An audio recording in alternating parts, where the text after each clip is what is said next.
Hi, Britt. I just want to make sure that you can hear us online from in the room. Yeah, I can hear you guys. Great. Thank you so much. The board should be up shortly from their session. Awesome.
Puny, and Tanya, can you hear me? Yes, I can hear you. Can you guys hear me? Thank you. Hi, everybody. Welcome, everybody, to the open session, open meeting of the January 7th, 2025 meeting of the BOT. We'll go ahead and, Miami, do we have to take roll again, or are we good? Yeah, okay, because this is a different meeting. We are going to take roll when you're ready. All right, it's 7:17 PM. Mayor Billy, Here. Mayor Pro Tem Sterling, Here. Trustee Corvalon, Here. Trustee Larson, Here. Trustee Maris, Here. Trustee Miller, Here. and Trustee Ty. Here. Thank you. Thanks, everyone. With that, we will go to the consent agenda. There are 9 items on the consent agenda. If anyone has any questions, any board trustees have any questions for John, I think primarily, now's the time.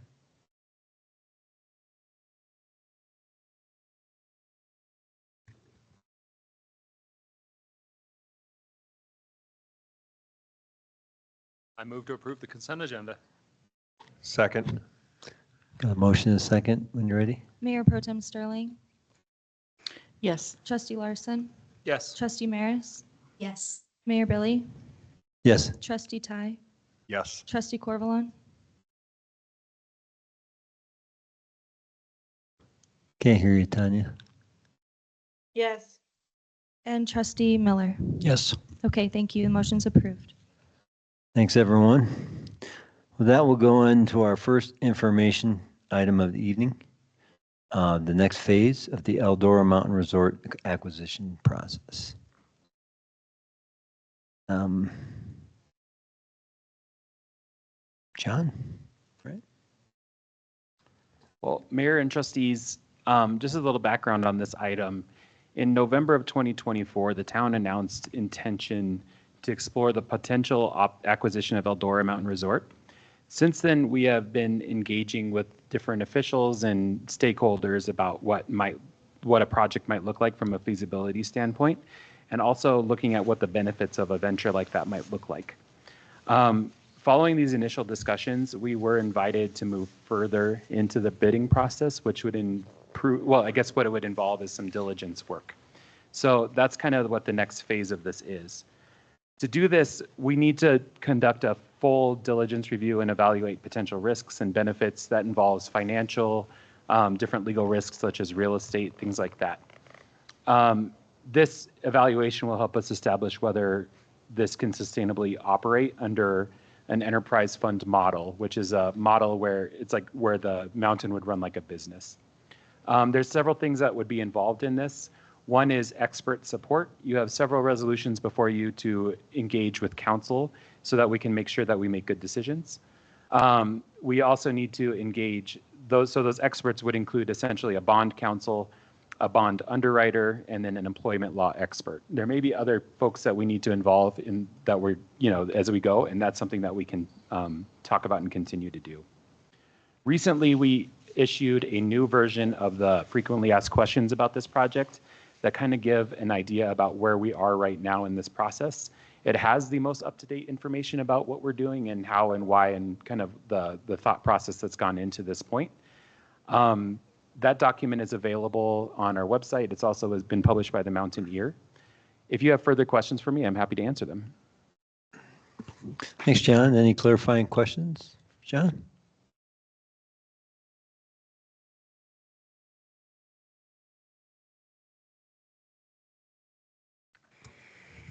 Says it all in the FAQs.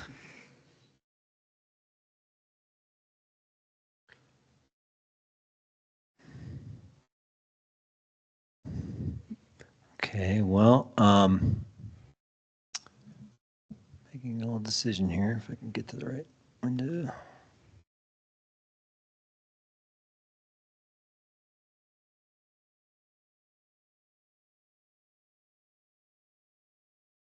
So,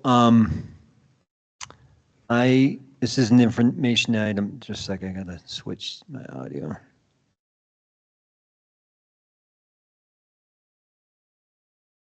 just leave it. So this is an information item.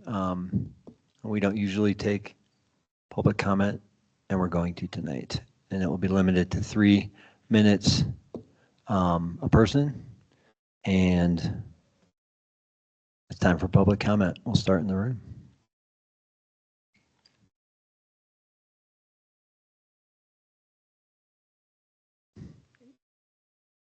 You don't have to. I just figured. Okay. With that, and I'm going to, if someone else could monitor online while I sign back in. Yep, so if anybody online wants to provide public comment, please go ahead and raise your hand.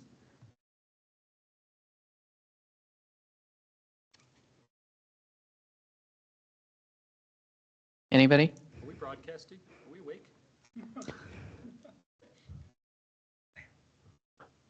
It seems like we are awake because we've heard from the trustees. At this point, I don't see anyone's hands raised. If there's no questions or no comments. that's Okay, wait a fine. Oh, second. We have a hand. Hey, We have a hand. Scott. Scott Papich, you can go ahead, just identify yourself and give us your comment. Thanks, Billy. This is Scott Papich. I just would like to comment that I'm very pleased to see that the board is working towards a methodology that I guess insulates the town and the town taxpayers from financial risk if we were to have 1 or 2 bad snow years, or if for some reason, the operation up there would not be as profitable as we're hoping for it to be, and that yet there's an opportunity to capture some upside somewhere down the road for the town. The thing that you're talking about with the enterprise funds, I'll be interested in seeing how that actually works out, but I'm just happy to see that we're moving in that direction. Thanks for going that way. Thanks, Scott.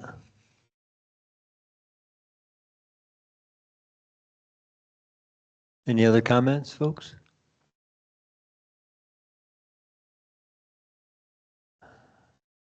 If not, I'll go ahead and bring it back to the board. And there is just to be clear, there is no real, actions for the board, questions before the board. I guess there is. Oh, no, there isn't. That's the wrong one.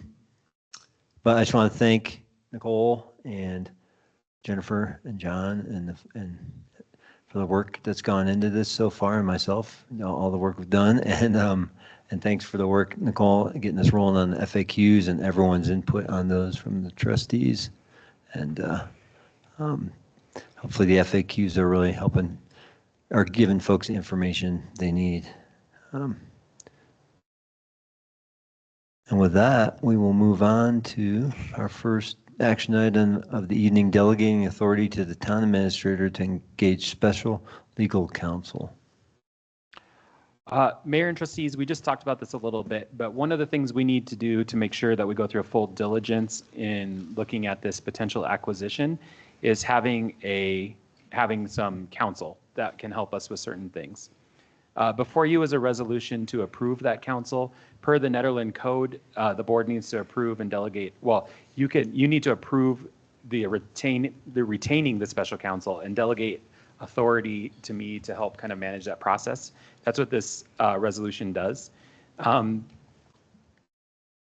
There's several things that we're going to be doing with council, at least at the beginning. One is looking at the bond structure, making sure that if a bond is issued, it would be a revenue bond, which is based on the activities of the mountain, not on the kind of general obligations of the town. It's not a use of taxpayer dollars. And so what we need to do is make sure that this can run like a business and is its own, and basically runs like as it does now from a business perspective. So the bond council will help do that and make sure all the structures are in place and work and are according to law and all of that. The other thing that we're doing is we're also retaining a real estate counsel who can look at kind of the real estate holdings of the mountain and make sure that there's nothing that would be a problem for us as we move forward. And then finally, an employment law person. One of the goals of this acquisition is to remember that the people who work at Eldora are community members. There are leaders that help run this building if there's an emergency. There are people who sit on our boards. They're your neighbors and friends that, you know, your kids play soccer with. So what we want to do is take care of them as much as possible. And there's a possibility that we could bring them into the town as employees. But to do that, we need to make sure that we structure that right as well. So we are also looking to retain an employment law counsel just to make sure that we can, to see what we can do in that space. Financial considerations are important for you to think about in this situation. Special counsel is expected to be paid for from the issuance of municipal revenue bonds. We will continue to update you on what we're doing and how we're spending that. There's a possibility to cover these costs as we move forward, but they are costs that we're incurring right now. So that's something to be aware of. This resolution, it's 2025-03, is basically delegating to me the authority to engage these special counsels. You have their engagement letters in your packet. Thanks, John.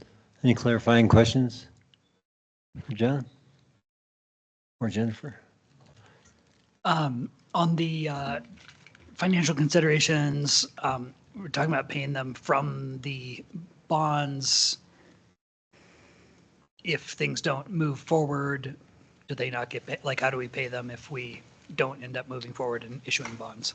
We have that obligation. There is some negotiating that Jennifer did to have a discounted rate, a slightly discounted rate if that happens. But this is incurring costs for this project, and that is something that we are doing at this point. I think that where we're at right now in the process, it's a reasonable, we've done some risk analysis on it, and I think we have a reasonable case to move forward with this. But this is something that is part of your consideration, that this is real costs that we are incurring. However, for the bond council, right, that particular one doesn't. Correct. Yeah, That's only if the bonds are issued. I'm sorry, I should have said that from the beginning. Oh wait, no, I'm sorry. I'll let Jennifer talk about that. Okay. It's the same for bond counsel. If the deal doesn't close, the bond counsel would need to be paid by the town. Okay, at a discounted rate too? That's not in the agreement right now, but we can ask for it. Okay. Okay. More clarifying questions? Tanya Tierney? None for me right now. I have one more thing to add to just what I was saying. One thing that we are planning to do at the staff level, there's some initial diligence work that we need to do on the legal side specifically. And what we can do is try to get through that pretty quickly so we can minimize risk of further costs, because I think we can come to a point where we know whether we should continue down that path without a huge amount of outlay of work. So that's something that we have been communicating about and intend to do, is to make sure that we're staying really responsible with those costs at the beginning. Sounds good. More questions? Tanya Tierney, I just want to make sure you. No questions from me. No, I don't have any questions. Okay. Thank you. So with that, we will go to public comment on the approval of a resolution to delegate to the town administrator the authority to engage special legal counsel. First in the room, any public comment in the room? Folks online?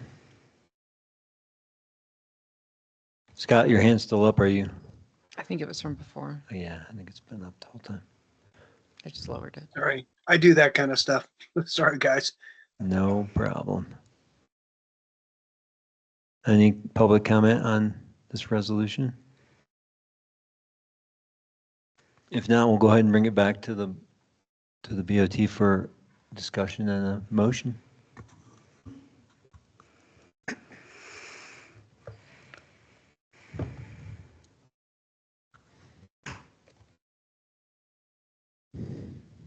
Okay. Did you have another question? No, I was trying to Yeah, I find the was gonna- wording for the motion. Yeah, That's I what- move to approve Resolution 2025-03, delegating the town there it is. administrator the authority to engage in special legal counsel. Second. Thank you. I was looking for it at the bottom of the name. Macy? Trustee Miller, Yes. Trustee Ty, Yes. Trustee Larson, Yes.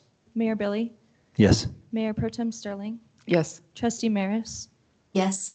and Trustee Corvalon. Yes. Thank you. The motion's approved. Motion passes. Thank you, everyone. Appreciate it. With that, we'll go ahead and move into our second action item in the evening, the modification of the IGA with Boulder County Sheriff's Office to reflect 50% daytime deputy staffing. And will this be you and Jennifer, John, or just? Yes, I'll start us off here. Mayor and trustees, as you know, in the last budget, we had a conversation with the Boulder County Sheriff's Office to switch to a 50% coverage contract for 2025 for sheriff's coverage. And what that means is that we'll still have coverage in the daytime and the nighttime, but they're able to take calls outside of the town of Nederland on a kind of a specified basis. I want to thank Attorney Madsen on this. She's worked really hard to get this across the finish line. There's been a lot of work involved in that. But essentially what you have before you is a resolution approving an amendment to this agreement with Boulder County. A couple of things that we did with this is there's some changes. One is the adjusting to 50% coverage. We also put some amendments in there to cover matters like invoicing. There was some things that happened last year that just needed to be kind of tightened up. And so we tried to build a little bit better process. And then we also made sure that what we're able to do is that we can meet our obligation under this contract, basically. You have attached to this, there's the same kind of document that we were looking at during the budget that kind of shows what the coverage actually looks like. One thing I'd like to note is we're going to, if you remember from the budget conversation, we decided to double our extra duty coverage for 2025 so we can make sure that we do have deputies in town as frequently as possible. One of the things that's going to allow us to do is make sure we always have a court martial for Friday court dates, so long as we can fill that shift. So that was a problem we had this last year that isn't going to happen in 2025, hopefully. If you have any questions for me or for Attorney Madsen, we're happy to take them. Any clarifying questions?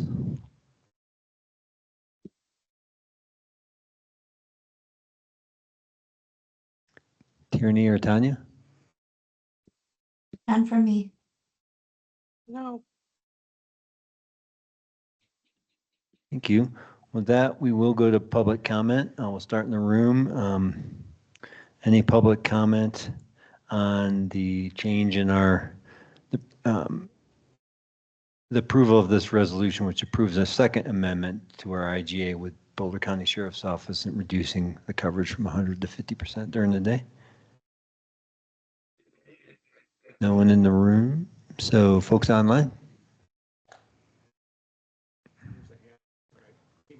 Valerie. Started talking, so I don't know if this was one of the previous. Okay. Valerie Jacobson, your hand's up. I don't know if you'd like to speak. Please unmute. I just figured out that I can't text you. Had a question about the last topic, but it's too late for that. I'll wait till the next meeting. Okay. You can always write into us too. Yeah. To our Okay. email. It's bot@nederlandco.org. Great. Thanks, you guys. Mm-hmm. Thank you. Any comments on our change to the amendment to the Boulder County Sheriff's Office contract? If not, we'll bring it back to the board for discussion and a motion. I think the thing, just to make sure that we reiterate, because we can't say it enough, is that despite the fact that we've gone to 50% coverage, we have increased on-call duty. And can you just say it again, just to make sure? Yeah, and I think what that's really going to do, they're going to be doing traffic or court, but that means there's kind of 4 levels of priority call, one being the highest, 4 being the lowest. And what that means is there's going to be somebody to respond to a call if it happens here. Now, if there's one in Ward, they'll go to Ward 2, but we'll have somebody in town, and the extra duty shifts are really for Nederland. So that's kind of how it's structured. And I think that as we move forward, we've had a lot of really good conversations with the sheriff's office, especially our new sergeant who's on the line right now, if you have questions for her, about making sure that folks know who our deputies are. They've been really transparent about that. They're really dedicated to community policing, and we're going to try to really build out some structures so that town residents can meet our deputies and we can start to build some of those really critical relationships with them and really try to make this something that is sustainable long term. But there will be deputies in town, and I think one of the important things to note is our kind of region of the peak to peak, their substation is right here. So it's possible they'll be here more than 50%. It's just they have that ability to respond outside if they need to. Yeah. So despite it going down to that 50% contract, we have increased that extra duty during the daytime. And then regarding, because, we had received all the pictures and the profiles of the police officers. Did we ever get permission to go ahead and print that for folks to start to learn the faces of our new police officers? Sergeant Mendez, I think that is okay, right? Yes, so if I can go ahead and speak, unless you guys want to continue discussion first and then let me last. No, go for it. Okay, so just a couple of things that I kind of wanted to talk about is that thanks to Jonathan and Town Attorney Jennifer, it's been a lot of communication back and forth, and I think overall the communication, emailing, and just getting this together has actually gone really well. I did send Jonathan those pictures, so yes, you guys can distribute those and put those out to whoever you feel that you want to send it to. It was just a way for us to be able to put a face with the name. I know you guys see a couple of the night deputies that go to the town meetings occasionally, but it would be a great opportunity that as you're in town or driving around, you're able to put a face to a name. As of January, we have gone obviously to the 50%, but I'll tell you guys, I'd say the demeanor, the attitude, the presence hasn't changed. So I don't foresee you guys seeing honestly much of a difference from the 100% to the 50%. Again, as Jonathan mentioned, a lot of the deputies are in town more than 50%. That is a hub and home base for them. So you're going to have that presence in town. For the extra duty, yes, Carla, our extra duty coordinator, has been working with Rita, and actually your extra duty for January was filled up pretty quickly. And we are looking to talk with Rita and Carla about making sure that those Fridays are covered for court dates. So the intention is for the deputy to cover that 2 to 3 hours or 2 to 4 hours of court, whatever is needed for that time. And then they would go and do traffic extra duty to attempt to do that offset for what it would take for drive time, and then coming up for the court time and court martial position, as well as the traffic extra duty. So hopefully that answers a couple of those questions. Yeah, thank you. Yeah, I mean, I don't know if, Chris Kelly, I know you're on Mountaineer. We can get some of the pictures of the profiles of the police officers printed so folks can start to get to know them. And then maybe even on our website, just so, like Jennifer said, we can start to put a face to a name. And if I could, sorry to interrupt and speak on, but we are working with Peter and our social media and trying to work together and coordinate trying to put their names and information through social media to be able to go to your all's website. And we're going to try to get a little bit of that social media out there, next door, things like that. So that way it's a lot easier for people to know what the sheriff's office is doing as it pertains to Nederland and who the deputies are. So it's something that's kind of in the works and what we're working on. So there are things that are happening.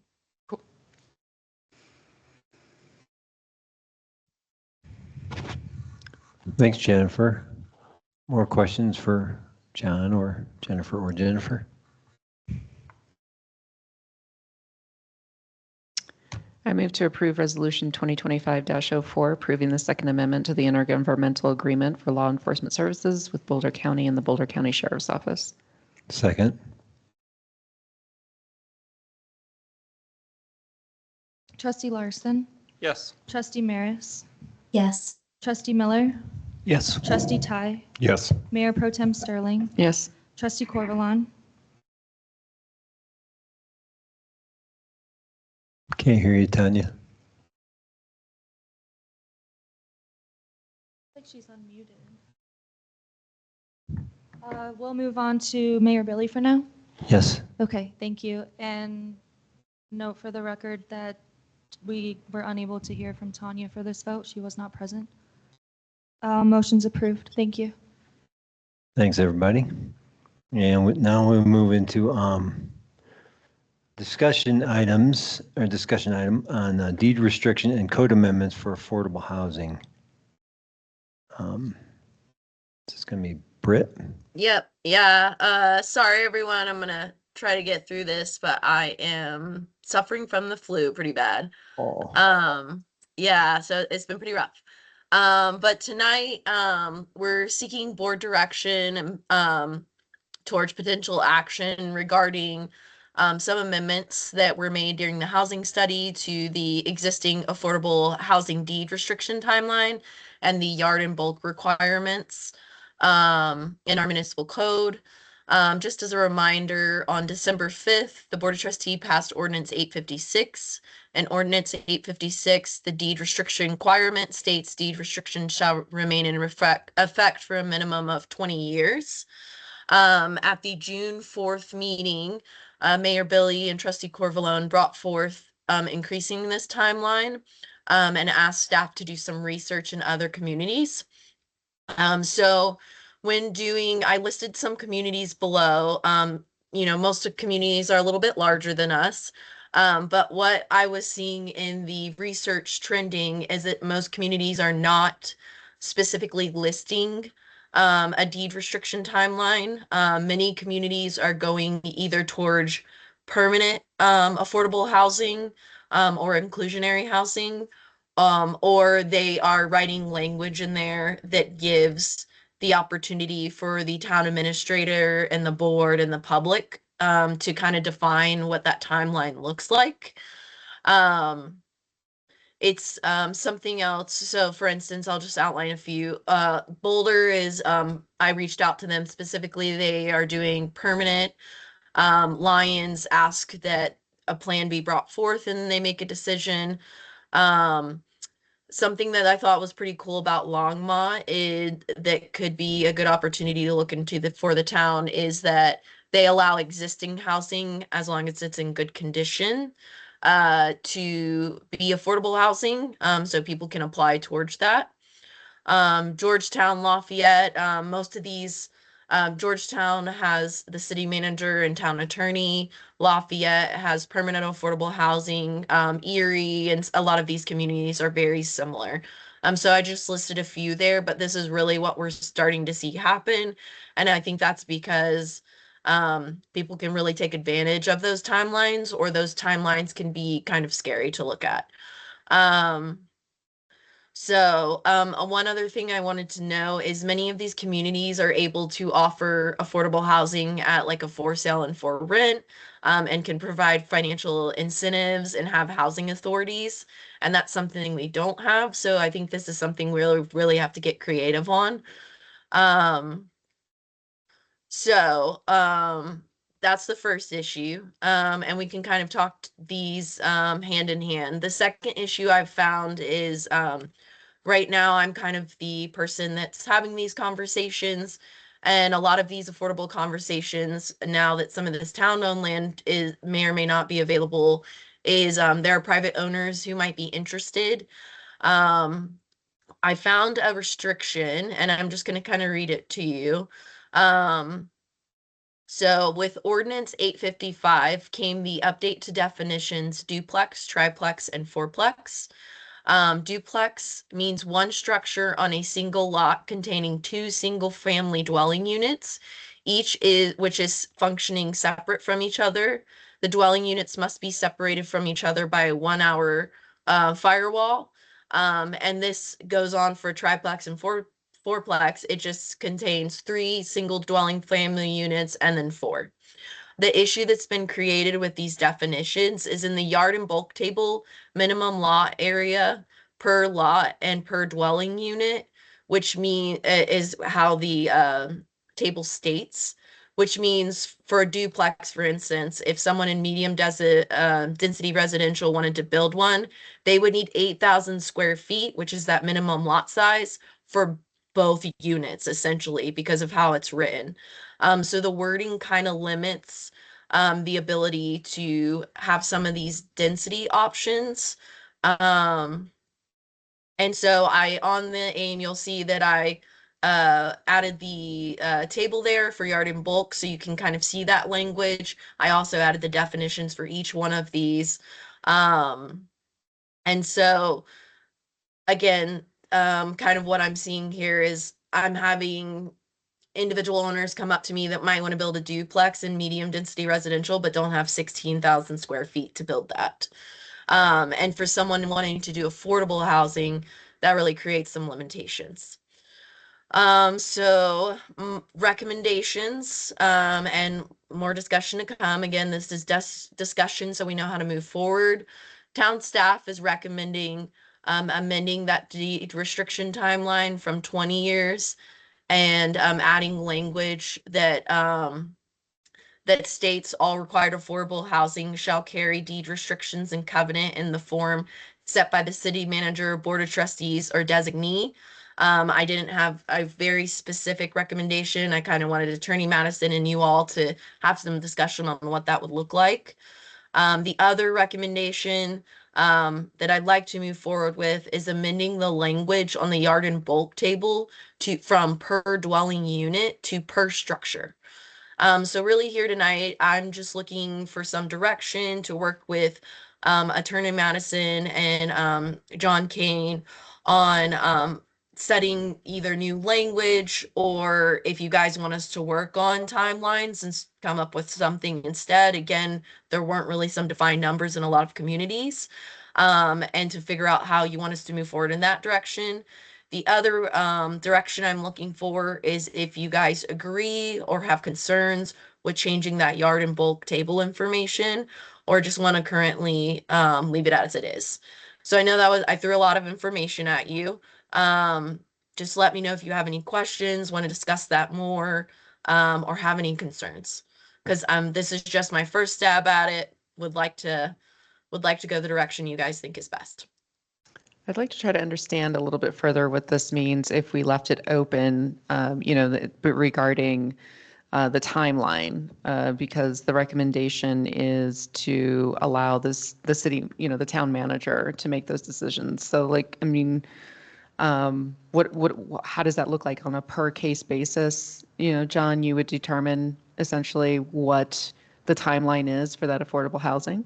Yeah, I think we could determine some ROI criteria in terms of what we're getting and what somebody's bringing to the table. So depending on, like, say somebody, I don't know, like if it really meets one of our needs and we can do it in a way that's really positive for the community, maybe we give them, you don't want to give too short. I think in affordable housing land, you really don't really want a deed restriction less than 20 years. And you could also take an approach like that says you could do more or you could do less. I believe that you can do like up to 99-year restriction is what the law says right now in Colorado for housing. So I think there's a lot of flexibility there, and where that might come up is, say we have funding through Prop 123, or we have an opportunity to do a LIHTC deal, which is a low-income housing tax credit. There may be, or if we start the multi-jurisdictional housing authority with Gilpin, there may be private activity bonds or other participation the town has. So it may be something like, if we don't have money in the deal or anything in the deal, maybe it's a shorter deed restriction if it's just for the density variance that they're doing. Or if we're putting money into the deal, maybe we say this is a permanently affordable housing complex or something like that. So We could just structure it based on the context of the situation.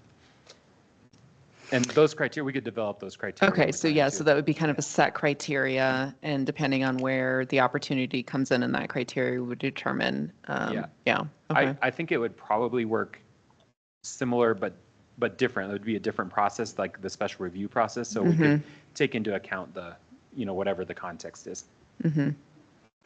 I recently did a deal similar to this, and what it was a use of ARPA dollars into 120 units of housing, and it was originally market rate, but we had to give, it wasn't, there was some financial considerations that were making it difficult. So what we did is we purchased permanent deed restrictions on the units, because there's some interesting things you can do also with like income averaging in affordable housing. So as long as some units, say you have like 60 units at 60% AMI, some of those units might be market rate to help offset the overall cost. But there's a lot of complexity that can happen in an affordable housing deal like that. And I think what this would do is allow you to really target AMIs and different things you want in a development so that you can get a result. Because I think one of the things that I like to think of is like, we wouldn't build town hall and then sell it in 15 years. Same thing is true here, but if we don't have money in the deal and we're getting restrictions, that might be worth it, better than just like a market rate deal potentially if we can help out a little bit. So it just gives you like a menu of options, I think. And so this provides more flexibility to whereas, I mean, where we had heard previously many municipalities doing an in perpetuity, because the idea of, hey, it's forever, and that way, towns are reliant on, they have this, they know that it's affordable housing.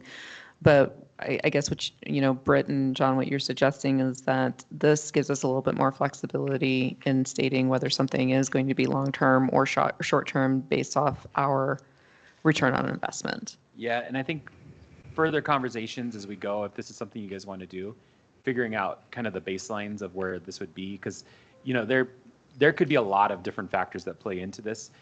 With the existing housing stock that Britt brought up, that's a really kind of progressive idea that's happening in a lot of places like Grand County and Summit County, where, a town like Nederland that has existing housing stock that's where people are either aging in place or where other upgrades are needed. One of the things they do, like in Grand County, for instance, they help people make those improvements to their house, and then they either get a right of first refusal to purchase it, or there's like a equity stake that they take so that they can turn that house into somebody else. And this just brings that flexibility so we can bring a wide gamut of programs to the table. And I think that, where we're situated in Colorado, having some of those ideas available to us, just as a mountain community are good. And especially once this multi-jurisdictional housing authority comes on board, we have that grant with Lions to hire the housing coordinator, and I think they can do a lot of this work. And that person would also be really immersed in this. So there's other things communities are doing too, like land trusts. That's another really big thing in housing world right now, where maybe like if we can identify land that we could develop and own the land and then lease out the capital improvements so that they can capitalize those and do a deal.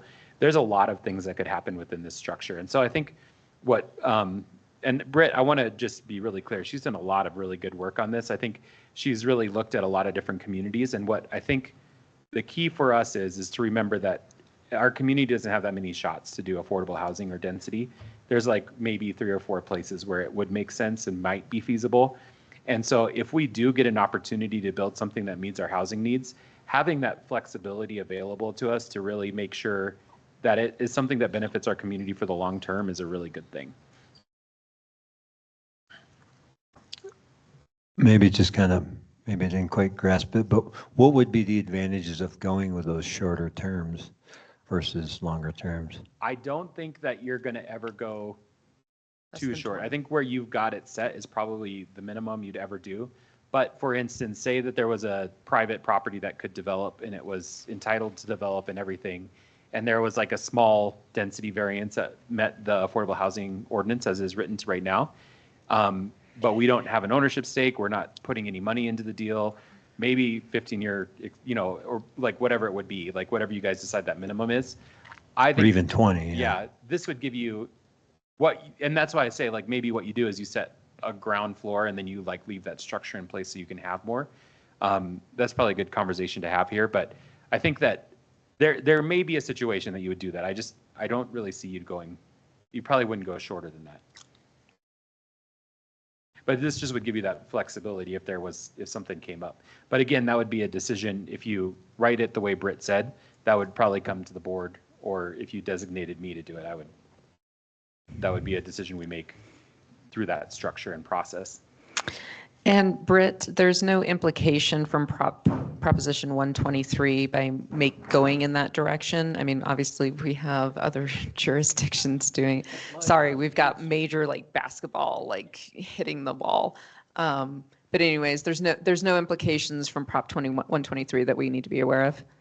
So I can double check into that. My assumption, which obviously I'd rather, I could bring it back to you guys, is no, because like I'm a data person, my background's accounting for those who don't know. So there's no numbers for me to go off of, since a lot of communities aren't putting that, like I was digging through people's code and I'm not finding definite numbers and then reaching out, calling and emailing. So my guess is no, since a lot of communities are also kind of making this either permanent inclusionary language or really leaving it open. But happy to just connect with our representatives to make sure that's the case.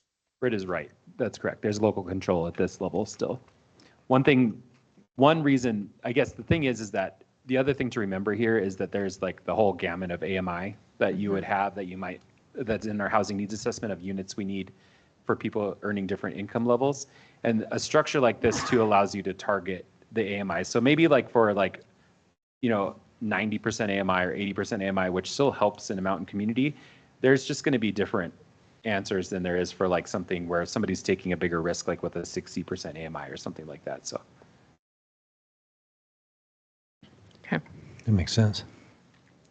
It seems like the housing coordinator could play a big role in this too, since Yeah. that'll be their focus. And I'll say Britt has done such a good job on kind of wrangling housing. She's really getting this, the multi-jurisdictional housing authority has been kind of a task with changes that have happened in Gilpin County and then with the transition here and, getting this housing coordinator deal done with Lions. And she's really done a really good job in the housing space. Also with our sustainability initiatives, especially now that she's got CAS, they've been doing a lot of work just making sure that our processes are streamlined and we've got a good understanding of what could work in Nederland. So I just want to really give her some big credit here to say like she's done some pretty good research on this.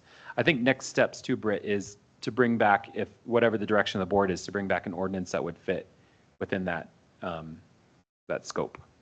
Correct. Yeah, we would work with Attorney Madison. And again, I have no, I gave direction just based on, I know Nicole loves her data and there was no data for me to run by you guys. And this was really just stuff until we have that person, as I'm having these conversations and I don't want them to stop or wait for somebody. These are just, for the first one, kind of the information that I've gathered, happy to do more research, but yeah, turn into an ordinance with Attorney Madison, make sure legally we're good. I think, we'd need to go over that criteria and either bring it back to you guys or if you'd want us to work with the Planning Commission on that at all. And then for the second item, it's really just something that's limiting me that I think would limit the housing coordinator as well. Sounds good. And then like regarding the per structure, like that's just obvious. I don't. Actually, no. Okay, Yeah, go ahead. I have some questions. Ask a question. That's, That well, one. it's not really a clarifying question, except that has that discussion of a modification of the table been taken to the Planning Commission? No, so this since this item came up, I just put this on here to kind of bring it to the board. I'm more than happy to bring that back to the Planning Commission. I just figured since I had the platform here, I would bring this up, that this is an issue I'm having right now. I think, yeah, I'll save it for discussion rather than clarifying questions. That's what it is. Mine's kind of both. So it would be per structure, so basically this would only apply to attached units, like duplex, triplex, fourplex. Correct. That's that. Yep. That's my clarifying question. Thanks. Yeah, and I will do I can do more digging and make sure with Attorney Madison, but yeah, just how the definition's written right now, you need that square footage per unit or per dwelling unit, which means a duplex is 2 dwelling units. So yeah. And that doesn't have to be a change. This is just something in regards to if you guys want more density for some of these projects, you're throwing a triplex on, depending on the zoning, you're timesing that by 3.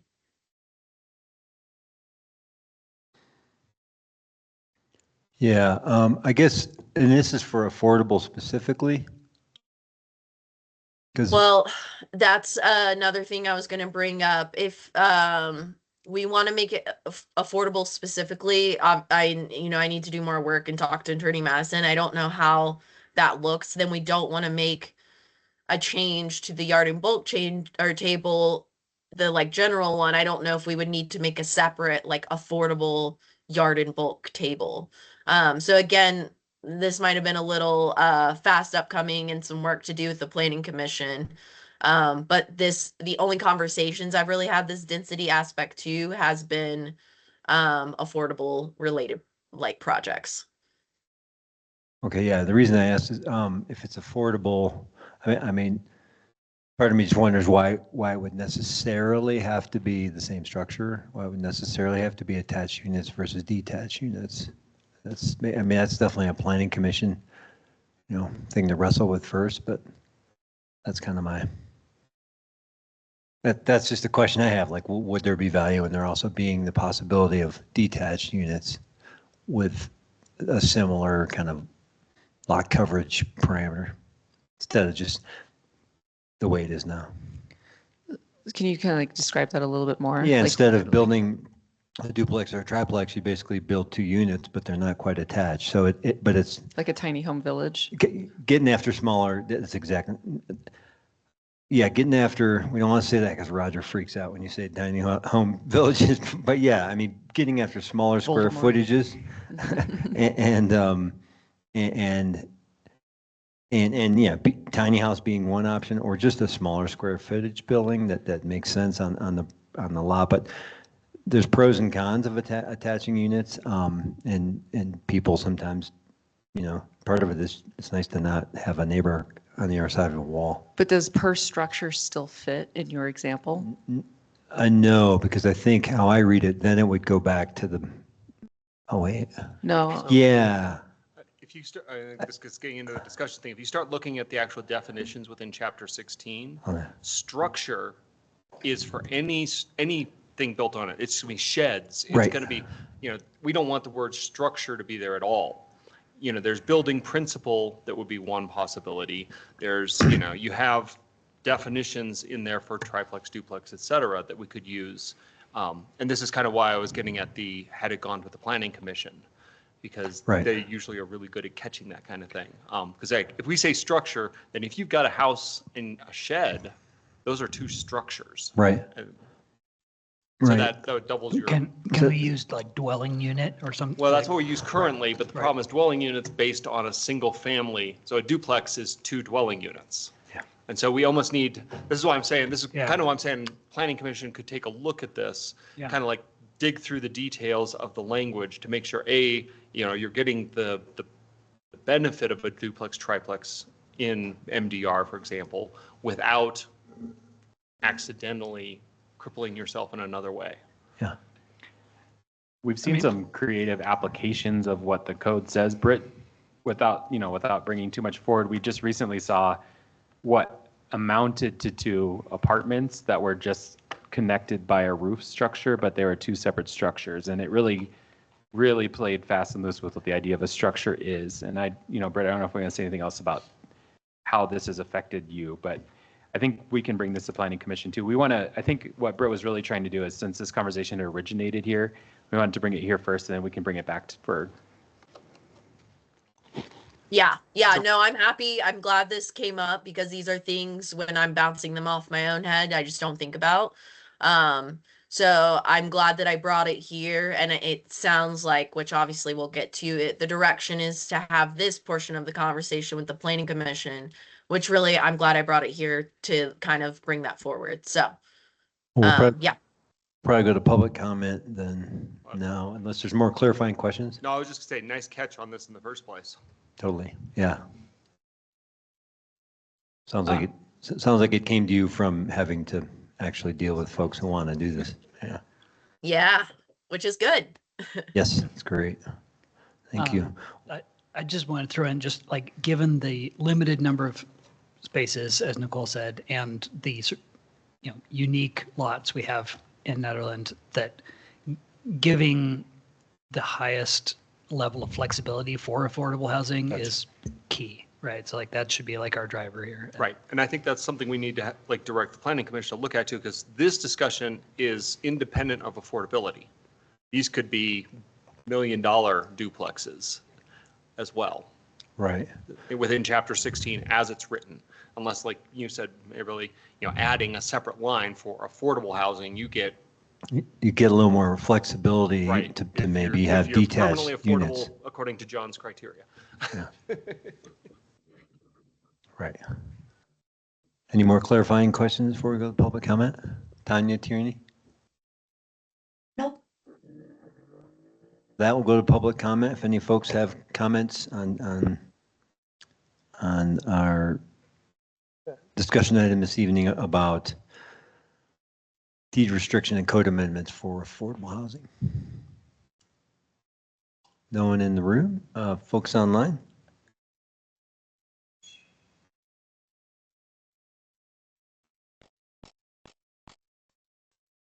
Okay, hearing none or seeing none, we will bring it back to the board for discussion, and then there's questions before the board.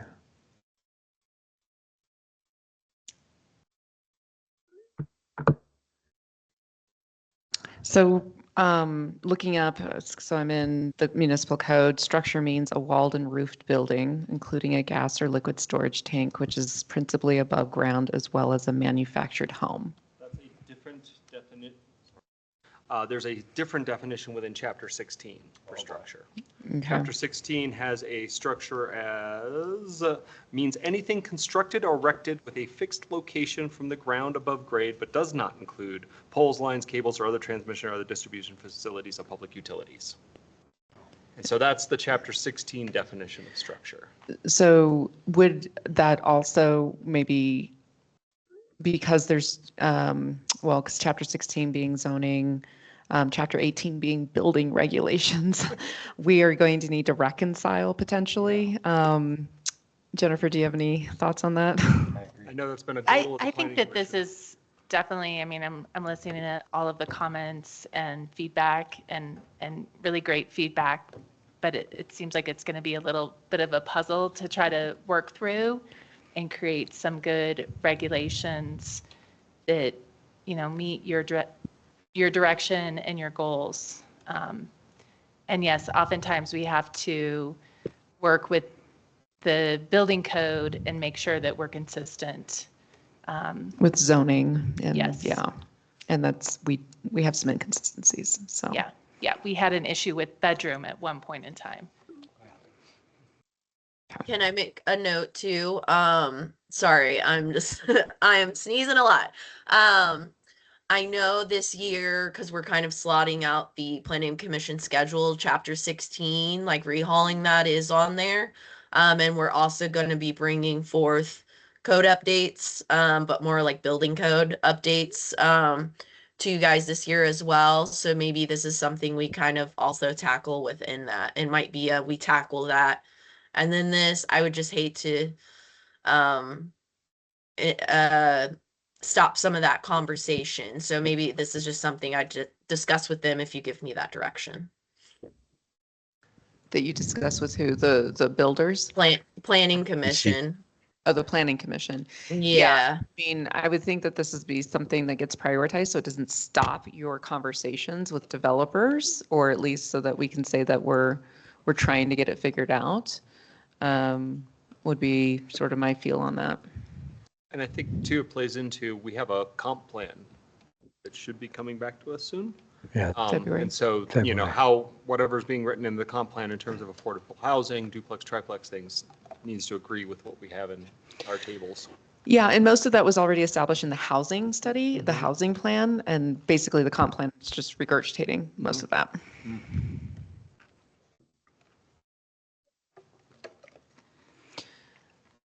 So staff is, just to reiterate, as we finish discussing and give Britt our direction, looking for direction on whether the BOT wants to set a new timeline for deed restrictions, or if we agree with staff working with Attorney Mattson to amend the language to have all deed restrictions and covenants to be set by either city, town administrator, designee, and/or town council, BOT. Why are we using different terms there, by the way? Staff is looking for direction if, and also the other thing is staff is looking for direction if the BOT agrees with amending the yard and bulk table or prefers to leave it as it is. So what I'm hearing so far is that we are giving you direction to send, at least with yard and bulk, we're giving direction to move that back to the PC. And then with the other one, it sounds like, would we also be moving that to the PC to talk about the town administrator looking at these things individually, or are we going with your recommendation and kind of asking you to bring that back? We have to bring an ordinance back to you anyway. And I Yeah. think one of the things I heard that I'm just clarifying is that you might like to have a minimum, but maybe be able to extend that out longer. Is that what you guys were thinking, or Well, yeah, our initial goal was to extend it out longer. I Yeah. mean, Tanya's mind at least. And so, but yeah, it sounds like maybe, from the talk we're having, maybe a minimum has value as well. But that's not necessary. Is that something that we need to go to the PC? I feel like that's an Yeah, administrative thing. I was a little confused, to be honest. Yeah, so maybe just John and Britt and Jennifer working through that.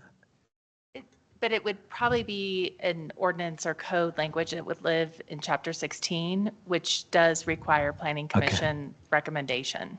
Okay, cool. Okay, so basically to say affordable housing, discretion is given to the town administrator. Based on XYZ factors. So that would all get put into Chapter 16. Yeah. Mhm. Okay, then it goes to the Planning Commission as well. Thanks for that clarification. What other discussion, what else is on folks' minds about this? Tanya, Tierney? I have no additional thoughts. Sounds good to send both to Planning Commission for further discussion. Thanks, Tierney. Yeah, Thanks, yeah. I Tanya. mean, this has come up before a few months ago. We talked about it, and I think now the next step would be the planning. I mean, I feel if we're going to offer allowances like yard and bulk that are permanent, then we should have the affordability be longer than 20 years. So I still feel that same way. Thanks. I do too. So I think it'll be good to see what the planning commission thinks about, the value of that number, or should there be a higher minimum or just no number? Can I ask one follow-up question? There may be different reasons you give deed restrictions. If it's a variance, maybe that is something we think about as more permanent, but if it's like a cash or help with a grant or something like that, a money thing, maybe that's a different situation. Is that something you would be willing to let us build in a little bit? Yeah, I mean, I think you said it before. I'm all for flexibility. Okay. Yeah, please do, because I still don't see the logic for going for low numbers. So yeah, I think it'd be good. And I like the lens of return on investment, or like what our potential contribution is, and that sort of dictates what those numbers are. Show impact, and that'll dictate it. I like that.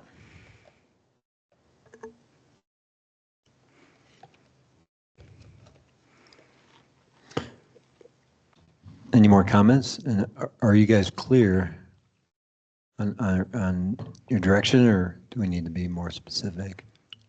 Nope, you're clear. My goal would be to try to get this on this month to keep this discussion still going with the planning commission, and we will be back to you guys as soon as we can.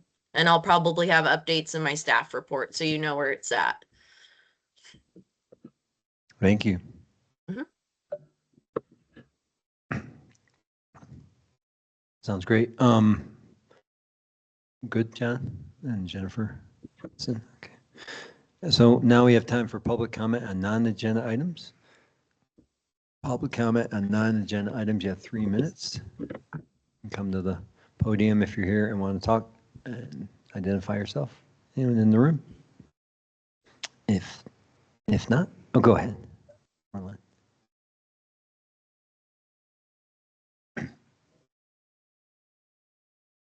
Can you make sure? Hi, Laura Linsea, Ridge Road, Nederland. I just want to say thank you for your good work and especially having the courage to ask the big questions about Eldora. When the subject first came up, I kind of rolled my eyes, but you guys have actually dug up some meaningful ways that might work, whether it goes forward or not. Thank you. Thanks for your letter to the editor. It was I think that was yours. It's pretty positive. Yeah, thanks. That was great. Thank you. Anyone else in the room? Folks online, any public comment on non-agenda items? Oh, sorry, go ahead, Jill. Someone in the room does first. Jill Trees, 697 West Pine Street, Nederland. I just say, you know what? You gotta go big. I'm just impressed. Like, take a risk, be brave. This is an opportunity. Just know that there are a lot of community members behind this bold vision, and I believe in bold visions. So thank you. Yes, you do. Thanks, Jill. Thank you. Also, I think Jill was talking about maybe having the BOT down to Wild Bear at some point. So that's something we should figure out how to do. Sounds good. Totally. Folks online, if you have a comment on something non-agenda item, now's your time.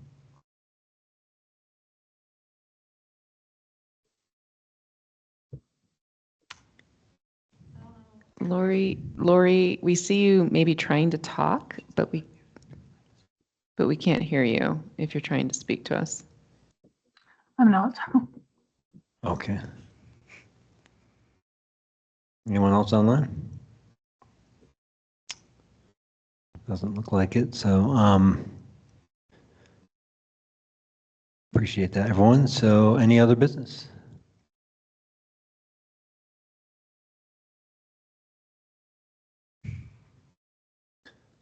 Motions to adjourn? Motion to adjourn. Second? Mayor Billy? Yes. Trustee Miller? Yes, please. Trustee Corvalon? Yes. Trustee Ty? Yes. Mayor Pro Tem Sterling? Yes. Trustee Maris? Yes. And Trustee Larson? Yes. Thank you. The meeting is adjourned at 8:20 p.m. Thanks, everyone. Appreciate all your work. Thanks, everybody. Time.